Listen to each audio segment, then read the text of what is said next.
Hello! I have awoken from my depressed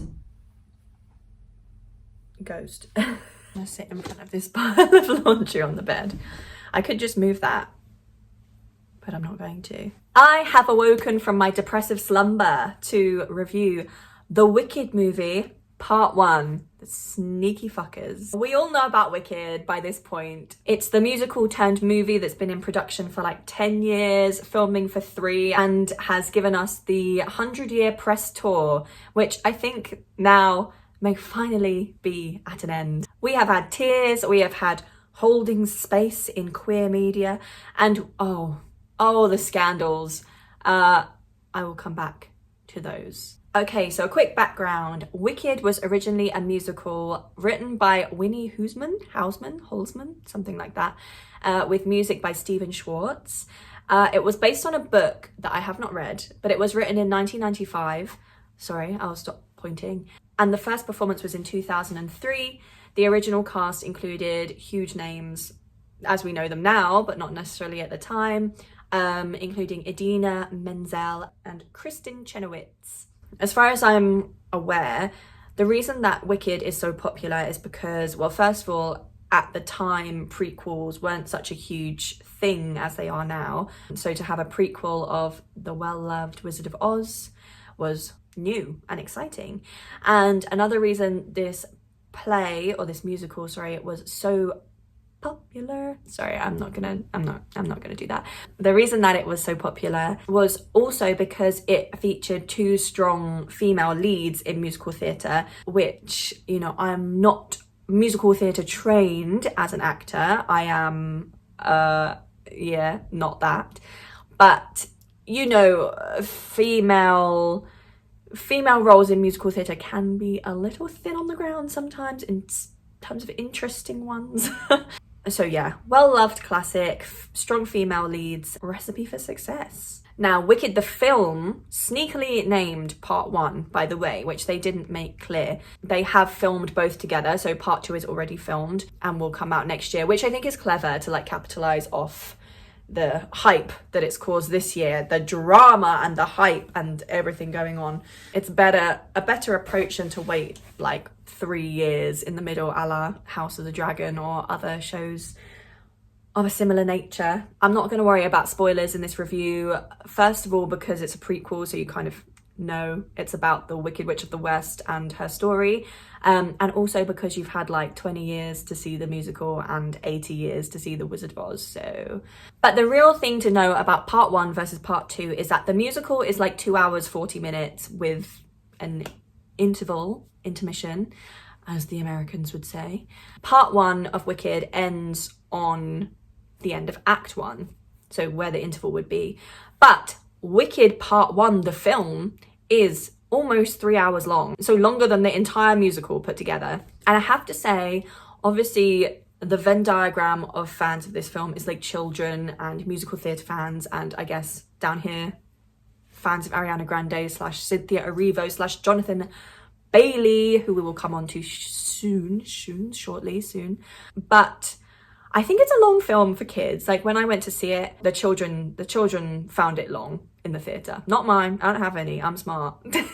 They were running around the aisles. They lost the will to watch this film. So it's long, but for the adults, I think most people enjoyed it that I could see, or I enjoyed it at the very least. So the critiques. Okay, I was not expecting to like this film, but it's kind of notoriously a nonsensical plot in the theatre version. And by the way, I have seen Wicked in the West End many years ago now, probably like 15 years probably.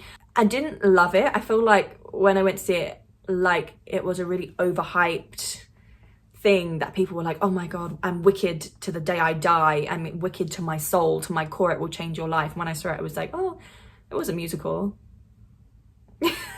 Like it's a fine musical, but it was not my favorite musical I'd ever seen by far. And I guess not being into singing musical theatre at that time, just, yeah, it was fine, but it didn't really do it for me. So when I went to see the film, I wasn't expecting to love it because I wasn't a huge fan of the musical. It wasn't particularly like I do listen to musical soundtracks a lot, more than is a normal healthy amount probably, but it wasn't one that was on my radar.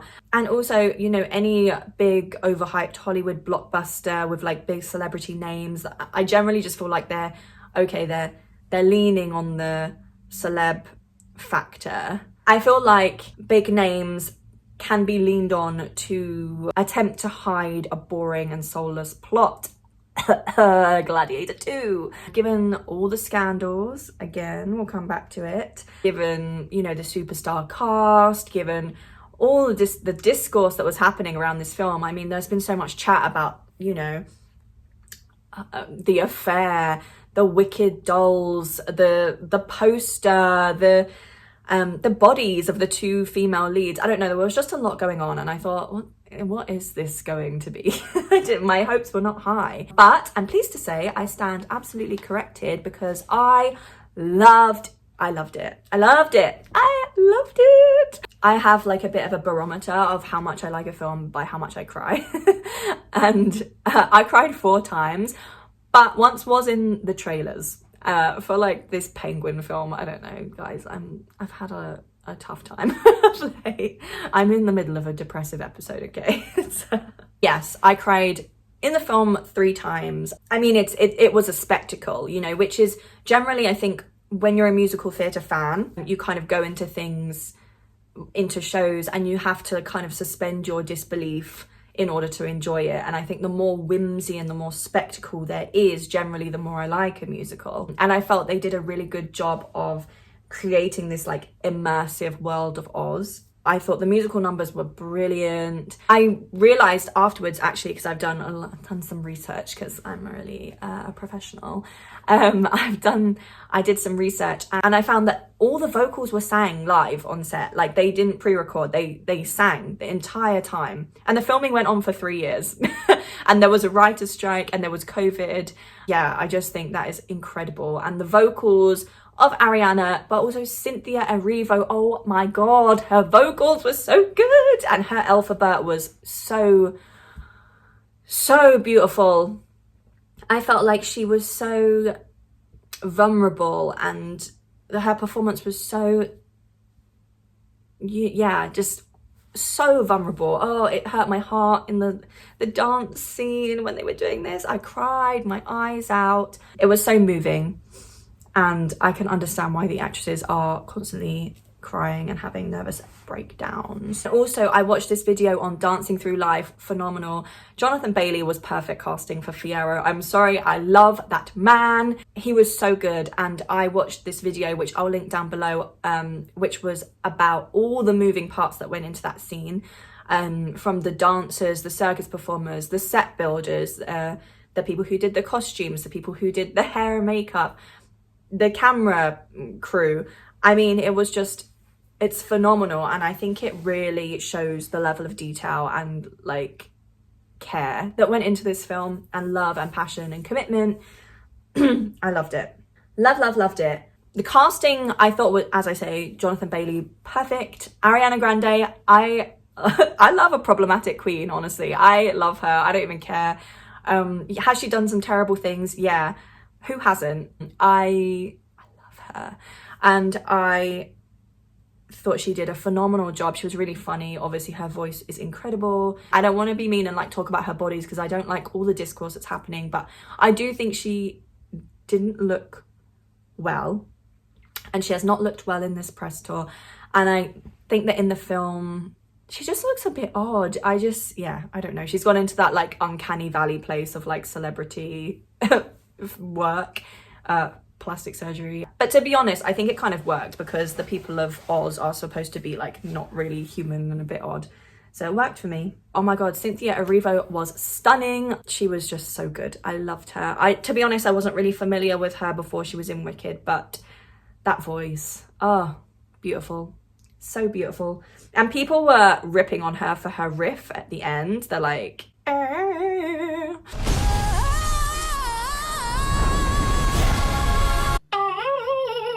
Again, not musical theatre. And I loved it. I thought she sounded great. Yes, so that was my positives for casting. Let's go into the negatives. Okay, Michelle Yeoh, I love you. I love you so much. But I just felt she was not very well cast in that film. I think she didn't really bring the whimsy of Oz, and the vocals were not good, which I know everyone doesn't have to be a Broadway singer in that film. But I just felt the vocals were lacking, and also the kind of like, yeah, the whimsy and the fun of the character were kind of missing. She brought the harshness. She can do that, I mean, till the cows come home. But I just, yeah, she didn't do it for me. I didn't think that was the best casting. Okay. Should we talk about Ethan Slater?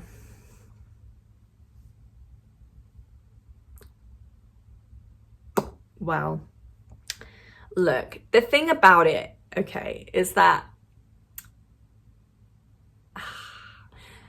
your introduction to the world was that you had an affair, you left your wife and your childhood sweetheart wife and your newborn baby to get with a pop star. I mean, it's a bad start, considering this was like your big chance to, you know, get your name out there. It's not great. And the thing about the performance was that Ariana Grande, she had a leading part, right? She was a co-lead or whatever. She had a huge part, and she is very talented, obviously, and she had, sorry, it's got really dark in here. She had lots of opportunities to show her talents and, you know, define herself outside of all that drama. Ethan Slater did not. And I really think he kind of fucked himself, honestly, with this, because that's your big introduction to everybody, really. I mean, sorry if there are any big fans out there who were really familiar with his oeuvre, but I think in general, he was kind of an unknown. And the thing about it is that all his scenes were of him fawning over Galinda, the Good Witch. And I literally was squirming in my seat. Every time he was on screen fawning over Ariana Grande, I was literally like, oh, it's just, why? Like, you brought it on yourself. You know, I think it would have been wise for him to not have, well, done that in the first place. It would have been better for him if he had some screen time to, like, you know, stand on his own 2 feet and have his own moment. But it was not that, and I felt very uncomfortable, and yeah, I still cringe thinking about it. So it's a no from me. No redemption for you. Sorry. Oh, and sorry, on casting as well, I've just seen in my notes, the cameo from the original cast. It was so beautiful. I loved it. I loved it so much. And I'm really hoping there is, if I've not seen it, or if it already exists and I have missed it, my bad. But I'm really hoping for like a 4-way rendition of Defying Gravity, or anything really, that will make my heart very happy. Sorry, it's got really dark, so I'm gonna wrap this up quickly. I just loved it. I thought it was giving all the camp and drama, it was giving all the camp and drama that you could wish for in a musical adaptation, or a musical in general. I watched lots of videos of Ariana and Cynthia, and also Stephen Schwartz, talking about the process and the songs and how they compare, like the film versus the musical, which were all really interesting. And Cynthia Erivo, she had this really good interview she gave with Classic FM, I think, that I'll also try and link down below, where she was talking about her process and how she approaches the vocals. And I think for the people who are interested in like musical theatre or singing or music or anything like that, it was just, because I'm learning to sing, I think it's super interesting to listen to. As I say, I'm quite skeptical of celebrity casting, and I'm really so pleased that John Chu, master, by the way, how have I not mentioned John Chu yet? I love you, John Chu. I'm really appreciative of the fact that they hired real vocalists, because The songs from Wicked, like the Wicked catalogue, is not like, you know, the Mamma Mia catalogue. Sorry, Pierce Brosnan. But I think it really paid off. Oh my god, it's so dark. There we go. Is that better? It really paid off having real talented vocalists take the reins. And I just appreciated it so much. Just the talent. Us mere mortals, we can only ever aspire. I'm in the UK, as you can probably tell from my accent. So the sun, and I live in a valley, so the sun goes down at literally like 4 o'clock. It's 4:08. Love that for me. Yes, I give this 4.5 out of 5 ruby slippers, darlings. It gave me exactly the level of like camp, whimsy, magic, Christmas spirit, power, spectacle, all the things that you could want from a musical or a movie of a musical. I'm not even gonna lie, I have lived. The Wicked scandals have been feeding me for the last 6 months to a year. Oh my god, I've lived for it. And honestly, I'll be kind of sad that it's over. I appreciate you all for your service and I'll miss it. Even though I'm also like happy it's over so that we can talk about other things. At least until part 2. Also, I normally dress up for these because I like to dress up, okay? I'm an actor and a theatre person and I obviously do like fashion. But I've been, I guess there's no other way to say it. I've been in the middle of a depressive episode that's been taking up all my time. But today I got dressed and I really just wanted to show you my outfit because it's so nice. I realized I couldn't wear this jumper because I've already worn it in a video and I've only made a few, and I want you to think I own more than one outfit. But, oh, it's so dark you can't really see, but here. Do we like the kimono? Ba, ba, ba, defying gravity. I'll leave it to the professionals.